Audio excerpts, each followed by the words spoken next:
Hi, welcome to our channel. In this video I'll show you how to clean your USB charging port on your OnePlus CE2. We will clean our USB charging port using household items, and I not recommend you use metal objects to clean the connectors as not to damage the moisture protection and the charging mechanism itself. I suggest to use an old toothbrush which you no longer use. So as you can see, there is something in my charging port that's preventing the charging cable from going all the way into the connector, and now we are going to try to clear it.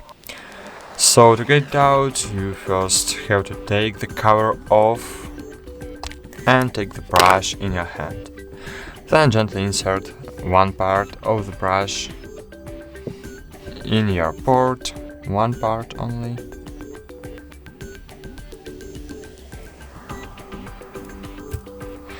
And gently try to pry the dirt out.